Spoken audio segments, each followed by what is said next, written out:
longer set 5 and 10-year goals the way that I used to. And I know that sounds wild because if you know me, people know that I used to love a good plan.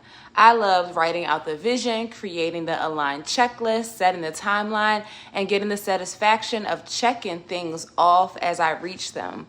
But I realized something over time.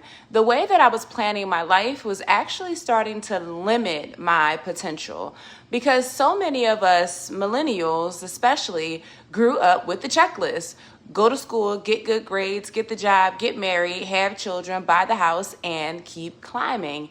And as a high achieving woman, I knew how to do that very well. I knew how to be productive. I knew how to meet the goal and the deadline. I knew how to keep moving. And most importantly, I knew how to achieve.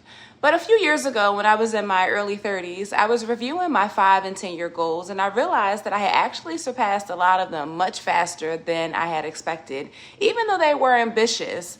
And around the same time, I was also leaving my role as a school principal. So I was in this really strange space where I had accomplished so much of what I had planned for myself, but I could no longer clearly see what was coming next. And I remember talking through the different titles and roles that I was considering, and someone said to me, they said that I've reached a place in my life where the next roles that I have will probably be created for me.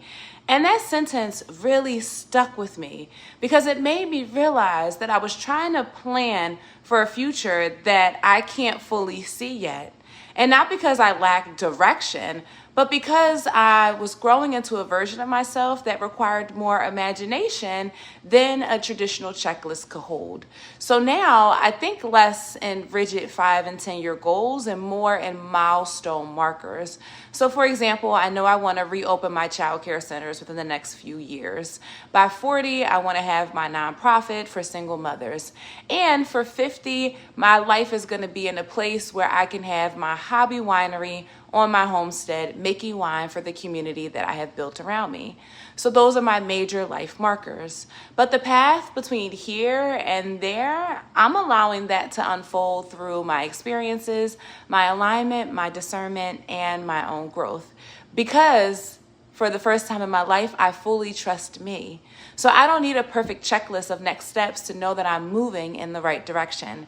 And honestly, finding alignment between my mind, my body, and my spirit has been one of the most influential parts of this entire journey.